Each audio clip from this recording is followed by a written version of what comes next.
ಇವತ್ತೇನು ಜಿಲ್ಲಾ ಅಧ್ಯಕ್ಷರು ಆಯ್ಕೆ ಆಗಿದೆ, ಕೆಲವ್ರಿಗೆ ಅಸಮಾಧಾನ ಇರಬಹುದು. ನಮ್ದಂತೂ ಎಲ್ಲೂ ಅಸಮಾಧಾನ ಇಲ್ಲ.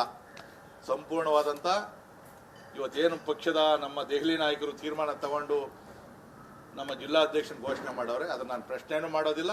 ಪಕ್ಷ ಏನು ತೀರ್ಮಾನ ತಗೊಂತದೋ ಅದಕ್ಕೆ ನಾವು ಬದ್ಧವಾಗಿದ್ದೀವಿ. ಆದರೆ ಅನಾವಶ್ಯವಾಗಿ ನನ್ನ ಬಗ್ಗೆ ಆಗಲಿ ನನ್ನ ಕ್ಷೇತ್ರದ ಬಗ್ಗೆ ಆಗಲಿ ಆಯ್ತಂದರೆ ನಾನು ಬೇರೆ ರೀತಿಯಲ್ಲಿ ಪ್ರತಿಕ್ರಿಯೆಯನ್ನು ಕೊಡಬೇಕಾಗ್ತದೆ. ಈ ಎಚ್ಚರಿಕೆಯನ್ನು ಸುಧಾಕರ್ ಕೊಡ್ತೀನಿ. ನೀವು ಇನ್ನೇನಾದರೂ ಮತ್ತೆ ಪಕ್ಷದ ಬಗ್ಗೆ ಏನಾದರೂ ಮಾತಾಡೋದು, ಕ್ಷೇತ್ರದ ಬಗ್ಗೆ ಮಾತಾಡೋದು ಏನೋ ಮಾಡ್ತು ಅಂತಂದರೆ ನಾನಂತೂ ಸುಮ್ಮನೆ ಇರೋದಿಲ್ಲ. ಇವತ್ತು ಯತ್ನಾಳವರು ರಾಜ್ಯಾಧ್ಯಕ್ಷ ವಿರುದ್ಧವಾಗಿ ಮಾತಾಡ್ತಾವ್ರೆ. ಅವರು ಹಿರಿಯರು, ಅವ್ರ ಹಿಂದೆ ನಮ್ಮ ಪಕ್ಷದಲ್ಲಿದ್ದು ರೈಲ್ವೆ ಸಚಿವರಾಗಿ ಕೆಲಸ ಮಾಡಿರ್ತಕ್ಕಂಥವ್ರು ಅತ್ಯಂತ ಗೌರವಾನ್ವಿತ. ಯಾಕೆ ಹೊರಗಡೆ ಮಾತಾಡ್ತೀರಿ? ಕಾರ್ಯಕರ್ತರು ಉಗಿತಾವ್ರೆ, ನಮ್ಗೆ ಶೀಮಾರಿ ಆಗ್ತಾವ್ರೆ ಎಲ್ಲ ಕಡೆಗೆ. ಏನು ಪಾರ್ಟಿರಿ ನೀವು ಅಂತೇಳಿ ಕೆಲಸ ಮಾಡಿದಂಥ ಕಾರ್ಯಕರ್ತರು ಯಾರು ಇದಕ್ಕೆ ಹಿಂದ್ಗಡೆ ಯಾರು ನಿಮಗೆ ಇದು ಮಾಡ್ತಾ ಇರ್ತಕ್ಕಂಥದ್ದು ಇದ್ರೆ ಇಲ್ಲಿ ಇರ್ರಿ, ಇಲ್ಲಾಂದ್ರೆ ಬನ್ರಿ, ನಾನು ಬರ್ತೀನಿ. ರಾಜ್ಯಾಧ್ಯಕ್ಷರು ಯಡಿಯೂರಪ್ಪ ಅವ್ರ ಹತ್ರ, ರಾಷ್ಟ್ರ ನಾಯಕರ ಹತ್ರ ನಾವೇ ಮಾತಾಡ್ತೀವಿ ಏನು ಸಮಸ್ಯೆ ಅಂತೇಳಿ. ಇಲ್ಲಿ ಬಹುತೇಕ ಎಲ್ಲರದು ವೈಯಕ್ತಿಕ. ನನ್ನ ಟೈಮಲ್ಲಿ ನಾನು ಗ್ರಾಂಟ್ ಕೊಟ್ಟಿಲ್ಲ, ನನ್ನ ಟೈಮಲ್ಲಿ ನಾನು ಮಂತ್ರಿ ಮಾಡಲಿಲ್ಲ, ನಾನು ಹೇಳ್ದವ್ರನ್ನ ಅಧ್ಯಕ್ಷನ್ ಮಾಡಿಲ್ಲ, ನೀವು ಹೇಳ್ದಂಗೆ ಮಾಡಿದ್ರು ಇನ್ನೊಂದು ಗುಂಪು ಇರ್ತದಲ್ಲ ಅಲ್ಲಿ. ಸೊ ಅದಕ್ಕೆ ಯತ್ನಾಳರಲ್ಲೂ ನಾನು ಮನವಿ ಮಾಡ್ತಕ್ಕಂಥದ್ದು, ದಯವಿಟ್ಟು ನೀವು ರಾಜ್ಯಾಧ್ಯಕ್ಷನ ಬದಲಾವಣೆ ಮಾಡ್ಬಿಡ್ತೀನಿ, ಮಾಡ್ಕೊಂಬರ್ರಿ, ಬೇಡ ಅಂತ ಹೇಳಿದವ್ರು ಯಾರು. ಮಾಧ್ಯಮದಲ್ಲಿ ಯಾಕೆ ಹೋಗ್ತೀರಿ? ಬಹಿರಂಗವಾದಂಥ ಸಭೆಗಳಲ್ಲಿ ಯಾಕೆ ಮಾತಾಡೋಕೆ ಹೋಗ್ತೀರಿ? ಅಲ್ಲ ಕಡೆಗೆಲ್ಲ ಕೂಡ ನಂತರ ಕಾರ್ಯಕರ್ತರು ಏನೂ ಅಪೇಕ್ಷೆ ಪಡದೆ ಇರ್ತಕ್ಕಂಥವ್ರು ಲಕ್ಷಾಂತರ ಜನ ಕೆಲಸ ಮಾಡ್ತಾರೆ. ಅವ್ರ ಶ್ರಮದಿಂದ ಇವತ್ತು ನಾವು MLAಗಳಾಗಿರೋದು. ಏನು ನಮ್ಮ ನೋಡ್ಬಿಟ್ಟು ಮಕ ನೋಡಿ ಒಂದಷ್ಟು ಓಟ್ ಬರ್ಬೋದೇನೋ, ಇದನ್ನ ಜ್ಞಾಪಕ ಇಟ್ಕೊಳ್ಬೇಕು. ಯತ್ನಾಳರಾಗಲಿ ರಮೇಶ್ ಜಾರಕಿಹೊಳಿ ಆಗಲಿ ಕೂತ್ಕೊಂಡ್ಲಿ, ಅಲ್ಲಿ ಮಾತಾಡಲಿ. ಅದರಲ್ಲಿ ಬಹಿರಂಗ ಅಸಮಾಧಾನ ಇತ್ತು ಅಂದರೆ ನೀವು ಕೋರ್ ಕಮಿಟಿಯಲ್ಲಿ ಮಾತಾಡ್ರಿ. ಸೊ ಇದನ್ನು ಯಾರೇ ಆಗಲಿ ಕೂಡ ಪಕ್ಷದ ವಿರುದ್ಧವಾಗಿ ಮಾತಾಡೋದು ಅಷ್ಟೊಂದು ಸಮಂಜಸ ಅಲ್ಲ. ಚುನಾವಣೆಗಳು ಹತ್ರ ಬರ್ತಾ ಇದೆ, ಅನೇಕ ಜನ ಕಾರ್ಯಕರ್ತರು ತಟಸ್ಥರಾಗ್ತಾವ್ರೆ. ಇದಾಗಿಲ್ಲ ಅಂದರೆ ನಾವು ಇನ್ನೂ 2.5 ಲಕ್ಷ ಮೆಂಬರ್ಶಿಪ್ ಮಾಡ್ತಾ ಇದ್ದೀವಿ. ನಾವು ಕಾರ್ಯಕರ್ತರು ಹೇಳ್ತಾರೆ ಏನು ಕಣ ಮೆಂಬರ್ಶಿಪ್ ಮಾಡಬೇಕು ಅಂತೇಳಿ. ಅವ್ರ ತ್ಯಾಗದಿಂದ ನಾವು ಆಗಿರ್ತಕ್ಕಂಥದ್ದು. ನೀವು ಇಂಡಿಪೆಂಡೆಂಟ್ ನಿಂತ್ಕೊಂಡು ಗೆದ್ಕೊಂಬರ್ರಪ್ಪ, ಯಾವುದು ಪಕ್ಷದಲ್ಲಿ ನಿಂತ್ಕೊಂಡು ಮಾಡ್ರಿ, ಆವಾಗ ನಿಮ್ಮ ತಾಕತ್ ನೋಡ್ತೀವಿ, ನಿಮ್ಮ ಜನಪ್ರಿಯತೆ ನೋಡ್ತೀವಿ. ಕೆಲವರು ಇಂಡಿಪೆಂಡೆಂಟ್ ಗೆದ್ದವ್ರೆ, ಅದು ಅವ್ರ ಕೆಪಾಸಿಟಿ ಅವ್ರದ್ದು. ಆ ಜನನ ಹೆಂಗೆ ಇಟ್ಕೊಂಡವ್ರೆ ಅನ್ನೋದ್ರ ಮೇಲೆ ಆಗ್ತದೆ. ನೀವೇನು ಇಲ್ಲದ ಪಕ್ಷದ ಮೇಲೆ ನಿಂತ್ಕೊಂಡ್ಬಿಟ್ಟು ಇವತ್ತು ಪಕ್ಷನೇ ಬೈಕೊಂಡಿತ್ತು ಅಂತಂದ್ರೆ, ಇವತ್ತು ನಾನು ಸುಧಾಕರ್ ಅವ್ರಿಗೆ ಅದೇ ಹೇಳ್ತೀನಿ, ನಾನು ಯತ್ನಾಳ್ ಸಾಹೇಬ್ರಿಗೂ ಅದೇ ಹೇಳ್ತೀನಿ, ಓರಿ ಇಂಡಿಪೆಂಡೆಂಟ್ ಹೋಗ್ರಿ, ಒಂದ್ಸರಿ ಗೆಲ್ರಿ, ನೀವೇ ರಾಜ್ಯಾಧ್ಯಕ್ಷರು, ಮಂತ್ರಿ ಆಕಾಂಕ್ಷಿಗಳು, ಮುಖ್ಯಮಂತ್ರಿ ಆಗೋಗ್ಬಿಡ್ಲಿ, ನಮ್ದೇನು ಅಭ್ಯಂತರ ಇಲ್ಲ. ಅದರಲ್ಲಿ ಬಿಜೆಪಿಯಲ್ಲಿ ಒಂದು ಶಾಪ ಐತೆ. ಬಿಜೆಪಿ ಬರಬೇಕಾದ್ರೆ ಸ್ವಲ್ಪ ಯೋಚನೆ ಮಾಡಿ ಸೇರ್ಪಡೆ ಆಗ್ಬೇಕು.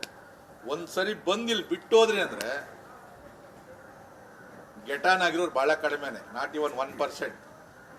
AK ಸುಬ್ಬಯ್ಯ ಅಂತವ್ರು, ಕಲ್ಯಾಣ್ ಸಿಂಗ್ ಅಂತವ್ರು, ಜೀವರಾಜ್ ಆಳು ಅಂತವ್ರು, ಎಂತೆಂಥವ್ರ ಕೈಯಲ್ಲೇ ಪಕ್ಷ ಬಿಟ್ಟು ಆಗಲೇ ಇಲ್ಲ, ಸಂಘಟನೆ ಮಾಡೋಕ್ಕಾಗಲೇ ಇಲ್ಲ.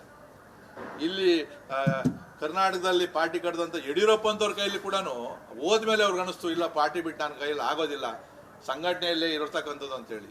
ಅವರು ಕೂಡ ಮತ್ತೆ ನಮ್ಮ ಪಾರ್ಟಿಯಲ್ಲಿ ಬಂದೇ ಮುಖ್ಯಮಂತ್ರಿ ಆಗಿರ್ತಕ್ಕಂಥದ್ದು. ಸೊ ಅದಕ್ಕೆ BJPದೊಂದು ಶಾಪ ಐತೆ, ಬರೋದು ಬಂದ್ಬಿಟ್ಟಿದ್ದೀರಿ, ಹೋಗೋವಂಥ ಪ್ರಶ್ನೆ ಮಾಡೋಕ್ಕೆ ಹೋಗ್ಬೇಡ್ರಿ. ಹೋದ್ರಿ ಭಾಳ ಹೇಳ್ದಲ್ಲ, ನಾಟ್ ಇವನ್ 1-2% ಏನಾದರೂ ಗೆಟಾನ್ ಆಗ್ತೀರಿ. ಇಲ್ಲ ಅಂತಂದರೆ ಯಾರಿಗೂ ಕೂಡ ಈ ಪಕ್ಷ ಬಿಟ್ಟರೆ ಉದ್ಧಾರ ಆಗಿದ್ದು ಭಾಳ ಕಡಿಮೆ. ಸೊ ಈ ಒಂದು ಮನವಿಯನ್ನು ಮಾಡಿದ್ದೀನಿ. ಸುಧಾಕರ್ ಅವರೇ, ಅಕಸ್ಮಾತ್ ನಾನು ಏನಾದರೂ ಹೊಂದಿದ್ರೆ ಬೇಜಾರು ಮಾಡ್ಕೊಂಬೇಡ್ರಿ. ನಿಮ್ಮ ಒಳ್ಳೆಯ ದೃಷ್ಟಿಯಿಂದನೇ ಹೇಳ್ತಾ ಇರ್ತಕ್ಕಂಥದ್ದು. ನಾಳೆ ನೀವು ರಾಜ್ಯದ ಮುಖ್ಯಮಂತ್ರಿ ಆಗ್ಬೋದೇನೋ ಗೊತ್ತಿಲ್ಲ, ಹೇಳೋರೆ ಕೆಲವು ಕಡೆ ಮುಖ್ಯಮಂತ್ರಿ ಆಯ್ತಿರಂದ್ರೆ. ಪಕ್ಷದಲ್ಲಿ ವರಿಷ್ಠರು ಮುಖ್ಯಮಂತ್ರಿ ಮಾಡಿದ್ರೆ ನಾವೇ ನಿಮ್ಗೆ ವಿರೋಧ ಮಾಡಲ್ಲ, ನೀವು ಹೇಳ್ದಂಗೆ ನಾವು ಕೆಲಸ ಮಾಡ್ಕೊಂಡು ಹೋಗ್ತೀವಿ. ಇಲ್ವಾ ಮಾತಾಡೋದು ನಿಲ್ಲಿಸ್ರಿ. ನೀವೇನೋ ಡೆಲ್ಲಿ ನಾಯಕರ ಹತ್ರ ಹೋಗಿ ಮಾತಾಡ್ಕೊಂಬಂದು ಕಾರ್ಯಕರ್ತನ ತೀರ್ಮಾನ ತಗೊಂತೀವಿ ಅಂತ ಹೇಳ್ತಾರೆ. ನಿಮ್ಮನ್ನು ಯಾರು ಪಾರ್ಟಿಯಲ್ಲಿ ಇರೋ ನಾವಂತೂ ಹೇಳಲ್ಲ. ನಿಮ್ಮಂಥವ್ರು ಇರೋ ಬದಲು ಹೋಗ್ಬಿಟ್ರೆ ನಿಮ್ಗೆ ದೊಡ್ಡದೊಂದು ಸನ್ಮಾನ ಮಾಡಿ ಕಳಿಸ್ಬಿಟ್ಟು ನಾವು ಸಂಘಟನೆ ಮಾಡ್ತೀನಿ. ಮುಂದಿನ ಚುನಾವಣೆ ಒಳಗಡೆಗೆ ನಾನೇ ಚಿಕ್ಕಬಳ್ಳಾಪುರ, ಬೆಂಗಳೂರು ಗ್ರಾಮಾಂತರ ನಾನೇ ಪ್ರವಾಸ ಮಾಡ್ತೀನಿ. ನನಗೂ ಅನೇಕ ಕಾರ್ಯಕರ್ತರವರೇ. ಪಕ್ಷದಲ್ಲಿ ಕನಿಷ್ಠ ಒಂದು 4-5 ಸೀಟ್ ಆದ್ರೂ ಅಲ್ಲಿ ಗೆಲ್ಸ್ಕೊಂಬರೋಂಥ ಕೆಲಸ ಮಾಡ್ತೀವಿ. ಚಿಕ್ಕಬಳ್ಳಾಪುರ ಕ್ಷೇತ್ರನೂ ಕೂಡ BJP ಗೆಲ್ಸ್ಕೊಂಬರ್ತೀವಿ. ಇವತ್ತೇನು ಜಿಲ್ಲಾ ಅಧ್ಯಕ್ಷರು ಆಯ್ಕೆ ಆಗಿದೆ, ಕೆಲವ್ರಿಗೆ ಅಸಮಾಧಾನ ಇರಬಹುದು. ನಮ್ದಂತೂ ಎಲ್ಲೂ ಅಸಮಾಧಾನ ಇಲ್ಲ. ಸಂಪೂರ್ಣವಾದಂಥ ಇವತ್ತೇನು ಪಕ್ಷದ ನಮ್ಮ ದೆಹಲಿ ನಾಯಕರು ತೀರ್ಮಾನ ತಗೊಂಡು ನಮ್ಮ ಜಿಲ್ಲಾಧ್ಯಕ್ಷನ ಘೋಷಣೆ ಮಾಡವ್ರೆ, ಅದನ್ನು ನಾನು ಪ್ರಶ್ನೆನೂ ಮಾಡೋದಿಲ್ಲ. ಪಕ್ಷ ಏನು ತೀರ್ಮಾನ ತಗೊಂತದೋ ಅದಕ್ಕೆ ನಾವು ಬದ್ಧವಾಗಿದ್ದೀವಿ. ಆದರೆ ಅನಾವಶ್ಯವಾಗಿ ನನ್ನ ಬಗ್ಗೆ ಆಗಲಿ ನನ್ನ ಕ್ಷೇತ್ರದ ಬಗ್ಗೆ ಆಗಲಿ ಆಯ್ತಂದರೆ ನಾನು ಬೇರೆ ರೀತಿಯಲ್ಲಿ ಪ್ರತಿಕ್ರಿಯೆಯನ್ನು ಕೊಡಬೇಕಾಗ್ತದೆ. ಈ ಎಚ್ಚರಿಕೆಯನ್ನು ಸುಧಾಕರ್ ಕೊಡ್ತೀನಿ. ನೀವು ಇನ್ನೇನಾದರೂ ಮತ್ತೆ ಪಕ್ಷದ ಬಗ್ಗೆ ಏನಾದರೂ ಮಾತಾಡೋದು, ಕ್ಷೇತ್ರದ ಬಗ್ಗೆ ಮಾತಾಡೋದು ಏನಾರು ಮಾಡ್ತು ಅಂತಂದರೆ ನಾನಂತೂ ಸುಮ್ಮನೆ ಇರೋದಿಲ್ಲ. ಇವತ್ತು ಯತ್ನಾಳವರು ರಾಜ್ಯ ಅಧ್ಯಕ್ಷ ವಿರುದ್ಧವಾಗಿ ಮಾತಾಡ್ತಾವ್ರೆ. ಅವರು ಹಿರಿಯರು, ಅವ್ರ ಹಿಂದೆ ನಮ್ಮ ಪಕ್ಷದಲ್ಲಿದ್ದು ರೈಲ್ವೆ ಸಚಿವರಾಗಿ ಕೆಲಸ ಮಾಡಿರ್ತಕ್ಕಂಥವ್ರು ಅತ್ಯಂತ ಗೌರವಾನ್ವಿತರು. ಯಾಕೆ ಹೊರಗಡೆ ಮಾತಾಡ್ತೀರಿ? ಕಾರ್ಯಕರ್ತರು ಉಗಿತಾವ್ರೆ, ನಮ್ಗೆ ಚೀಮಾರಿ ಆಗ್ತಾವ್ರೆ ಅಲ್ಲ ಕಡೆಗೆ. ಏನು ಪಾರ್ಟಿರಿ ನೀವು ಅಂತೇಳಿ ಕೆಲಸ ಮಾಡಿದಂಥ ಕಾರ್ಯಕರ್ತರು ಯಾರು ಇದಕ್ಕೆ ಹಿಂದ್ಗಡೆ ಯಾರು ನಿಮಗೆ ಇದು ಮಾಡ್ತಾ ಇರ್ತಕ್ಕಂಥದ್ದು ಇದ್ರೆ ಇಲ್ಲಿ ಇರ್ರಿ, ಇಲ್ಲಾಂದ್ರೆ ಬನ್ರಿ, ನಾನು ಬರ್ತೀನಿ ರಾಜ್ಯ ಅಧ್ಯಕ್ಷರು ಯಡಿಯೂರಪ್ಪ ಅವ್ರ ಹತ್ರ, ರಾಷ್ಟ್ರ ನಾಯಕರ ಹತ್ರ ನಾವೇ ಮಾತಾಡ್ತೀವಿ ಏನು ಸಮಸ್ಯೆ ಅಂತೇಳಿ. ಇಲ್ಲಿ ಬಹುತೇಕ ಎಲ್ಲರದು ವೈಯಕ್ತಿಕ. ನನ್ನ ಟೈಮಲ್ಲಿ ನಾನು ಗ್ರಾಂಟ್ ಕೊಟ್ಟಿಲ್ಲ, ನನ್ನ ಟೈಮಲ್ಲಿ ನಾನು ಮಂತ್ರಿ ಮಾಡಲಿಲ್ಲ, ನಾನು ಹೇಳ್ದವ್ರನ್ನ ಅಧ್ಯಕ್ಷನ್ ಮಾಡಿಲ್ಲ, ನೀವು ಹೇಳ್ದಂಗೆ ಮಾಡಿದ್ರೆ ಇನ್ನೊಂದು ಗುಂಪು ಇರ್ತದಲ್ಲ ಅಲ್ಲಿ. ಸೊ ಅದಕ್ಕೆ ಯತ್ನಾಳರಲ್ಲೂ ನಾನು ಮನವಿ ಮಾಡ್ತಕ್ಕಂಥದ್ದು, ದಯವಿಟ್ಟು ನೀವು ರಾಜ್ಯ ಅಧ್ಯಕ್ಷನ ಬದಲಾವಣೆ ಮಾಡ್ಬಿಡ್ತೀನಿ, ಮಾಡ್ಕೊಂಬರ್ರಿ, ಬೇಡ ಅಂತ ಹೇಳಿದವ್ರು ಯಾರು. ಮಾಧ್ಯಮದಲ್ಲಿ ಯಾಕೆ ಹೋಗ್ತೀರಿ? ಬಹಿರಂಗವಾದಂಥ ಸಭೆಗಳಲ್ಲಿ ಯಾಕೆ ಮಾತಾಡೋಕೆ ಹೋಗ್ತೀರಿ ಅಲ್ಲ ಕಡೆಗೆಲ್ಲ ಕೂಡ. ನಂತರ ಕಾರ್ಯಕರ್ತರು ಏನೂ ಅಪೇಕ್ಷೆ ಪಡದೆ ಇರ್ತಕ್ಕಂಥವ್ರು ಲಕ್ಷಾಂತರ ಜನ ಕೆಲಸ ಮಾಡ್ತಾರೆ. ಅವ್ರ ಶ್ರಮದಿಂದ ಇವತ್ತು ನಾವು MLAಗಳಾಗಿರೋದು. ಏನು ನಮ್ಮ ನೋಡ್ಬಿಟ್ಟು ಮಕ ನೋಡಿ ಒಂದಷ್ಟು ಓಟ್ ಬರ್ಬೋದೇನೋ, ಇದನ್ನ ಜ್ಞಾಪಕ ಇಟ್ಕೊಳ್ಬೇಕು.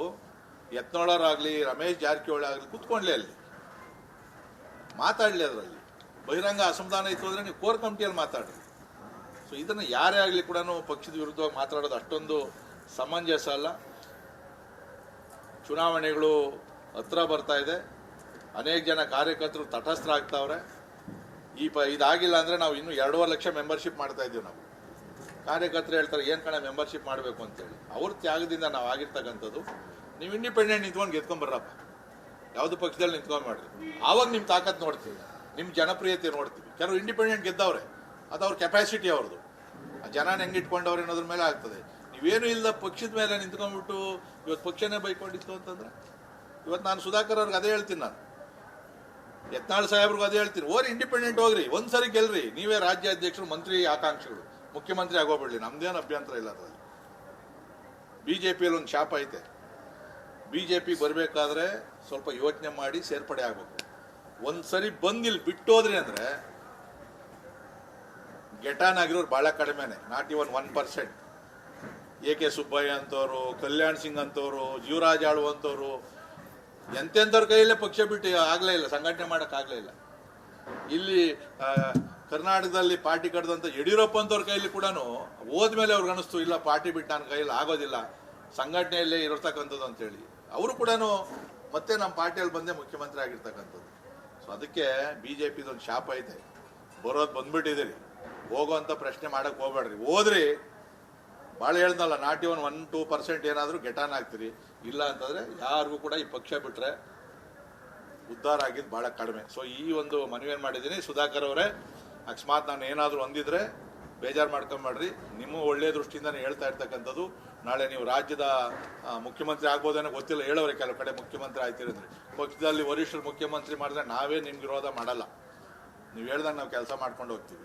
ಇಲ್ವಾ ಮಾತಾಡೋದು ನಿಲ್ಲಿಸ್ರಿ. ನೀವೇನೋ ಡೆಲ್ಲಿ ನಾಯಕರ ಹತ್ರ ಹೋಗಿ ಮಾತಾಡ್ಕೊಂಬಂದು ಕಾರ್ಯಕರ್ತನ ತೀರ್ಮಾನ ತಗೊಂತೀವಿ ಅಂತ ಹೇಳ್ತಾರೆ. ನಿಮ್ಮನ್ನು ಯಾರು ಪಾರ್ಟಿಯಲ್ಲಿ ಇರೋ ನಾವಂತೂ ಹೇಳಲ್ಲ. ನಿಮ್ಮಂಥವ್ರು ಇರೋ ಬದಲು ಹೋಗ್ಬಿಟ್ರೆ ನಿಮ್ಗೆ ದೊಡ್ಡದೊಂದು ಸನ್ಮಾನ ಮಾಡಿ ಕಳಿಸ್ಬಿಟ್ಟು ನಾವು ಸಂಘಟನೆ ಮಾಡ್ತೀನಿ. ಮುಂದಿನ ಚುನಾವಣೆ ಒಳಗಡೆಗೆ ನಾನೇ ಚಿಕ್ಕಬಳ್ಳಾಪುರ, ಬೆಂಗಳೂರು ಗ್ರಾಮಾಂತರ ನಾನೇ ಪ್ರವಾಸ ಮಾಡ್ತೀನಿ. ನನಗೂ ಅನೇಕ ಕಾರ್ಯಕರ್ತರವರೇ.